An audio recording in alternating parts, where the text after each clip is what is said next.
चलिए साहब, नमस्कार, गुड इवनिंग। रात के 9 बज चुके हैं और आप देख रहे हैं अपना favourite YouTube channel Pandey ji technical. और दोस्तों, मैं हूं आपके साथ आपका अपना दोस्त सौरभ ओझा।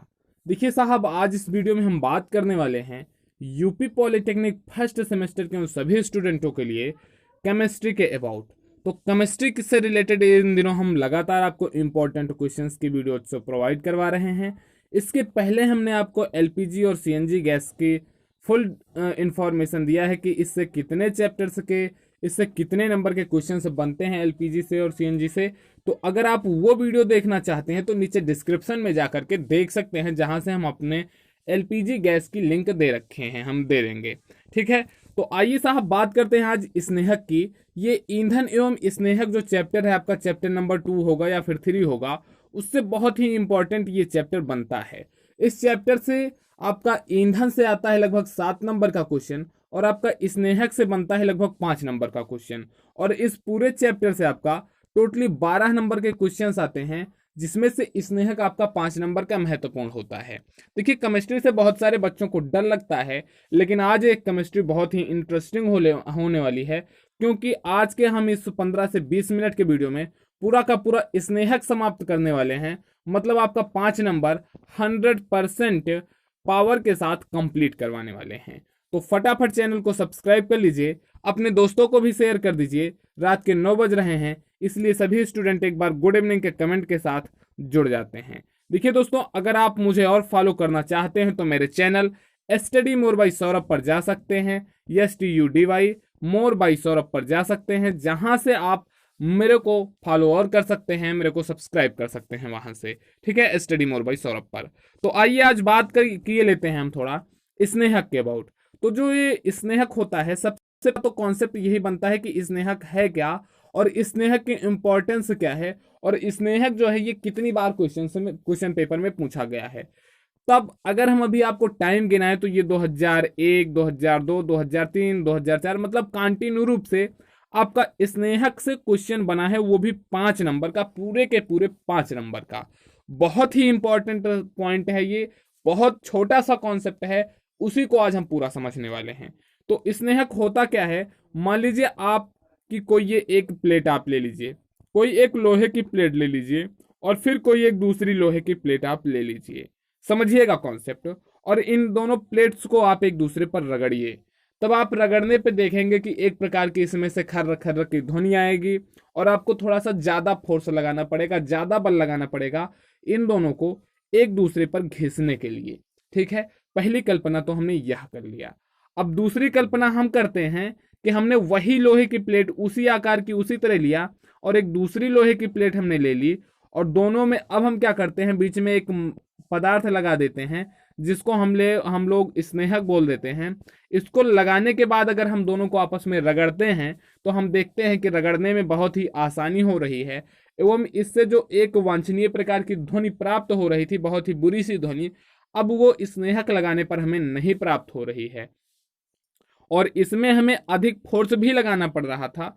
और जब हम स्नेहक का यूज कर दे रहे हैं तो हम देख रहे हैं इसमें बहुत ही आसानी के साथ ये दोनों प्लेटें एक दूसरे पर मोशन कर रही हैं, एक दूसरे पर गति कर ले रही हैं। तो बस सर जी, पूरा का पूरा कॉन्सेप्ट आपका यहीं से क्लियर हो जाता है कि स्नेहक एक प्रकार का वह पदार्थ होता है जो किन्हीं दो सतहों के बीच उनके सापेक्षिक गति में जो घर्षण प्रतिरोध होता है उसको कम करता है। वही पदार्थ आपका घर्षण कहलाता है। आप इसको लिख सकते हैं, वे सभी पदार्थ जो किन्हीं दो सतहों के बीच उनकी सापेक्षिक गति के कारण उसमें उत्पन्न घर्षण प्रतिरोध को कम करती हैं, घर्षण कहलाती, स्नेहक कहलाती हैं। बस आपका कॉन्सेप्ट यहीं से क्लियर। या फिर आप इसको यह भी कह सकते हैं कि किसी मशीन में गति करने वाले दो सतहों के बीच किसी पदार्थ की पतली परत के रूप में प्रयोग करने से जब घर्षण प्रतिरोध कम किया जाता है तो ऐसे पदार्थों को आपका स्नेहक कहा जाता है। अब एक सबसे मोस्ट इंपॉर्टेंट पॉइंट अगर कुछ बच्चों ने यहाँ पर नोट किया हो तो वो यह है कि जो स्नेहक होता है ये घर्षण प्रतिरोध को कम करता है। स्नेहक का सबसे बड़ा कार्य यही होता है कि घर्षण प्रतिरोध को कम करता है, और जब घर्षण प्रतिरोध कम हो जाता है तो दोनों प्लेटें जो एक दूसरे पर गति करती रहती हैं उनके बीच फोर्स भी कम लगता है। तो ये तो हुआ इसका कॉन्सेप्ट। अब स्नेहक का फंक्शन क्या होता है, मान लीजिए आपको अगर 5 नंबर में देता है कि घर्षण क्या स्नेहक क्या है, तो वहां पर आपको डिफिनेशन लिखने देनी है। डिफिनेशन के बाद आपको फंक्शंस ऑफ लुब्रिकेंट्स लिखना है, मतलब स्नेहक के वर्क लिखने हैं। तो हमने अभी तक जो आपको बताया उससे वर्क इसका सीधा सीधा आपके समझ में आ गया होगा कि ये अपनी पतली परत बनाकर दो धातु सतहों के बीच होने वाले सीधे संपर्क को रोकती हैं, जिससे सतहों की टूट फूट नहीं होती है। दोनों प्लेटों के बीच जब हम घर्षण लगा देते हैं, स्नेहक लगा देते हैं, तो घर्षण प्रतिरोध कम हो जाता है और ये दोनों प्लेटें एक दूसरे से डायरेक्ट कनेक्ट नहीं हो पाती हैं। ठीक है, स्नेहक का पहला वर्क तो ये हो जाता है। और दूसरा वर्क ये होता है कि ये इन दोनों प्लेटों के बीच लगने वाले घर्षण बल को कम कर देती हैं। फिर आपका तीसरा इसका वर्क क्या होता है, स्नेहक का प्रयोग करने में ऊर्जा की हानि कम होने के कारण मशीन की दक्षता बढ़ जाती है। और फिर इसका चौथा वर्क क्या होता है कि स्नेहक का प्रयोग करने से गति करने वाले भागों की पारस्परिक गति नियमित हो जाती है तथा अत्यधिक ऊर्जा ऊष्मा के रूप में परिवर्तित नहीं होती है। अतः स्नेहक एक शीतलक के रूप में भी वर्क करता है। ये इंपॉर्टेंट है। मान लीजिए कोई आपकी एक ये लोहे की प्लेट है और दूसरी आपकी कोई भी वो लोहे की दूसरी भी प्लेट है।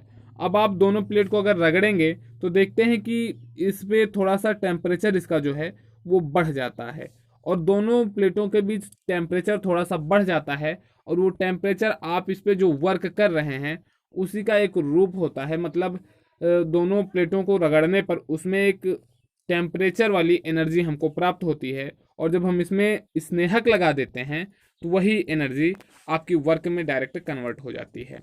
फिर उसके बाद आता है आपका वर्गीकरण, क्लासिफिकेशन। तो जो आपका स्नेहक है इसे उनकी स्थितियों के आधार पर 5 प्रकार में विभाजित किया गया है। सबसे पहले ठोस स्नेहक, फिर अर्ध ठोस स्नेहक, फिर द्रव स्नेहक और फिर संश्लेषित स्नेहक, फिर कर्तन या कर्तन तेल। अब यहां से हम समझ लेते हैं इसका, चूंकि आपका क्वेश्चन बनेगा संश्लेषित स्नेहक से या फिर कर्तन या कर्तन तेल से।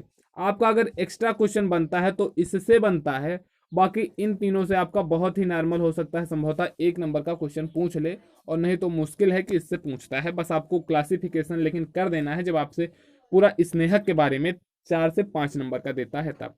अब नाम से ही स्पष्ट हो जाता है कि वे सभी स्नेहक जो ठोस के रूप में अवेलेबल होते हैं, ठोस के रूप में पाए जाते हैं, सॉलिड स्टेट में होते हैं, वो ठोस स्नेहक आपके कहलाएंगे। अब ठोस स्नेहक वर्ग कहाँ कहाँ पर करते हैं, क्योंकि कोई भी मटेरियल जो ठोस होता है उस पर हम अधिक वो टेम्परेचर सह सकता है, अधिक हम उस पर दाब लगा सकते हैं। तो ठोस स्नेहकों का यूज अधिक दाब एवं अधिक ताप वाले वर्क के प्लेस पर किया जाता है। इसका प्रयोग मुख्यतः लेथ मशीन में किया जाता है।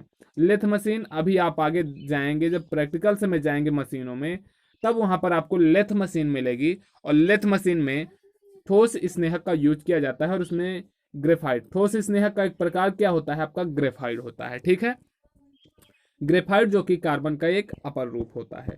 तो ये तो बात हो गई ठोस स्नेहक की। फिर अर्ध ठोस स्नेहक। अर्ध ठोस स्नेहक का मतलब वे स्नेहक जो थोड़ी समय मतलब जिनमें जो ठोस और द्रव दोनों स्टेट में होते हैं, दोनों का सम्मिलित रूप होते हैं, आपका अर्ध ठोस स्नेहक कहलाते हैं। वे स्नेहक जो ठोस मतलब सॉलिड और लिक्विड दोनों स्टेट को मिलाकर के इनके सम्मिलित रूप से बने हुए होते हैं, आपका कहलाते हैं अर्ध ठोस स्नेहक। और अर्ध ठोस स्नेहक का सबसे बेहतरीन उदाहरण जो आपको मिलता है वो होता है ग्रीस। अब भाई ग्रीस तो सबने देखी होगी, हम गाड़ियों में ग्रीस डलवाते हैं, पंखे की बियरिंग में हम ग्रीसिंग करवाते हैं, बहुत सारी जगहों पर हमने ग्रीस देखा है। तो ग्रीस के अबाउट बहुत ज़्यादा बताने की कोई ज़रूरत नहीं है, ग्रीस को आप अच्छे से डिस्क्राइब कर सकते हैं, ग्रीस के यूज से लिख सकते हैं। फिर इसमें आता है आपका द्रव स्नेहक, लिक्विड लुब्रिकेंट्स। जो आपका लिक्विड लुब्रिकेंट्स होता है या द्रव स्नेहक जो होता है ये आपका लिक्विड फॉर्म में पाया जाता है। वे सभी स्नेहक जो द्रव की अवस्था में पाए जाते हैं आपका द्रव स्नेहक या लिक्विड लुब्रिकेंट्स कहलाते हैं। और इसमें आपके वनस्पति तेल भी आते हैं, जंतु स्नेहक तेल भी आते हैं। वनस्पति से कुछ तेल से प्राप्त होते हैं जैसे अंडी का तेल, रेपसीड तेल, पॉम ऑयल तेल, ओलिव ऑयल तेल, ये सब आपके वनस्पति के स्नेहक तेल हैं जिनको हम एज ए स्नेहक एज ए लुब्रिकेंट से यूज कर सकते हैं। फिर जंतु स्नेहक तेल आपके कौन कौन से होते हैं, सुअरों की चर्बी से जो तेल प्राप्त होता है पशुओं की चर्बी, व्हेल, मछली आदि से जो आपको प्राप्त होगा तेल, वो आपका जंतु स्नेहक तेल कहलाता है। और इनको भी हम हल्की मशीनों में, बियरिंग में आपका स्नेहक के रूप में यूज कर सकते हैं। फिर आपका खनिज या पेट्रोलियम तेल स्नेहक, जो आपके पेट्रोलियम्स होते हैं, इनको भी हम एक तरह से स्नेहक के रूप में यूज कर सकते हैं। तो ये तो बात रही आपकी 3 प्रमुख स्नेहकों की। इसके बाद आपका चौथा और पांचवा जो बचता है, संश्लेषित और कर्तन, ये दोनों इंपॉर्टेंट है, तो इसके अबाउट हम आगे अभी थोड़ा सा विस्तार से चर्चा कर लेंगे। ठीक है, उसके पहले हम देख लेते हैं कि स्नेहक में कौन कौन सी प्रॉपर्टीज होती हैं, गुण क्या क्या होते हैं। भाई स्नेहक जो आप यूज कर रहे हैं उनमें गुण क्या क्या होने चाहिए। सबसे पहला जो गुण होना चाहिए उसमें विस्कोसिटी होना चाहिए, मतलब श्यानता होनी चाहिए। अब भाई श्यानता क्या है, किन्हीं दो परतों के बीच उनकी सापेक्षिक गति का विरोध करने वाले कारक को या विरोध करने वाले गुण को ही हम श्यानता कहते हैं। मतलब आप यहां से समझिए कि श्यानता स्नेहकों का वह गुण है जिससे वह विभिन्न द्रव परतों के बीच होने वाली आपेक्षिक गति का विरोध करता है। मान लीजिए आपका एक ये मटेरियल है, एक ये मटेरियल है, ये दोनों, एक प्लेट है, ये एक प्लेट, ये दूसरी प्लेट ये, और अगर इनके बीच में हम जो स्नेहक लगा रहे हैं उसमें अगर श्यानता का गुण नहीं होगा तो ये दोनों प्लेटें जो हैं बहुत तीव्र गति से अपनी एक दूसरे पर मोशन करेंगी। तो इसलिए श्यानता एक बहुत ही महत्वपूर्ण गुण है स्नेहक का। अब स्नेहक में श्यानता होना बहुत जरूरी है, लेकिन बस एक लिमिट तक ही श्यानता होनी चाहिए और श्यानता का मान बहुत अधिक नहीं होना चाहिए। ठीक है, तो श्यानता तो ये हो गया कि किन्हीं दो परतों के बीच उनके आपेक्षिक गति का विरोध करने वाले कारक को ही, विरोध करने वाले गुण को ही श्यानता कहते हैं। और स्नेहकों की श्यानता क्या होती है, उनके किन्हीं दो परतों के बीच आपेक्षिक गति का विरोध करती है।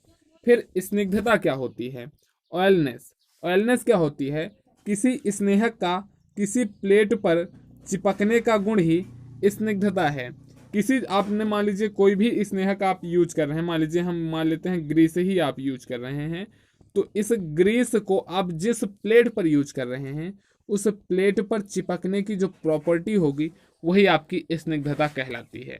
ठीक है, अब इसमें क्या होता है, जिस स्नेहक की स्निग्धता अधिक होती है वह स्नेहक उतना ही अधिक अच्छा माना जाता है, क्योंकि इस गुण के कारण घर्षण कम होता है। यह आपकी कोई प्लेट है और इस प्लेट पर आप जो मटेरियल से लगा रहे हैं अगर वो प्लेट के साथ आसानी से चिपक जा रहा है तो वो स्नेहक जो आप लगा रहे हैं वो अच्छा स्नेहक माना जाएगा।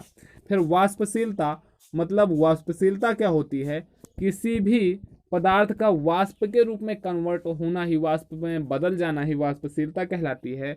तो ये तो भाई सीधी सी बात है कि ये गड़बड़ गुण है।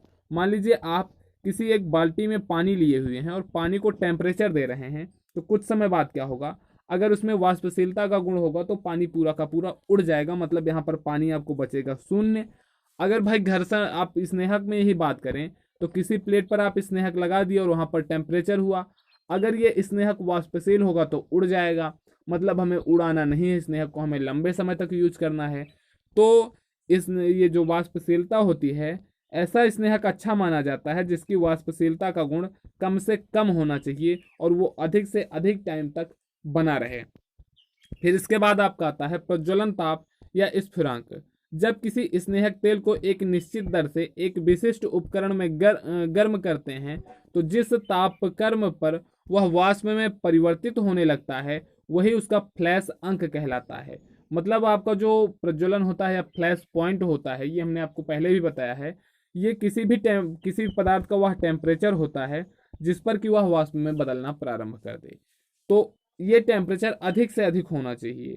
किसी भी स्नेहक का जो फ्लैश पॉइंट होता है ये अधिक मैक्सिमम होना चाहिए। फिर ऑक्सीकरण, जब हम स्नेहक को किसी परत पर लगाते हैं तो वहां पर टेम्परेचर उत्पन्न होता है और टेम्परेचर के कारण इस स्नेहक का ऑक्सीकरण होने लगता है, जिसके कारण धीरे धीरे यह उस पदार्थ का संचरण बढ़ाती है, उस पदार्थ को नुकसान पहुंचाती है, इसलिए ऑक्सीकरण का गुण कम होना चाहिए। फिर इसके बाद इसमें आपका आता है अम्लीयता। अम्लीयता क्या कहलाती है कि स्नेहकों में अम्लीयता नहीं होनी चाहिए और न ही ऑक्सीकरण से उत्पन्न होनी चाहिए, क्योंकि अम्लीयता के कारण वह जिस ठोस पदार्थ पर या धातु पर लगेगी उसका संक्षारण करना प्रारंभ कर देगी और संक्षारण के कारण वह पदार्थ नष्ट होता चला जाएगा। फिर पायसीकरण उदासीनीकरण अंक आपका होना चाहिए उसका।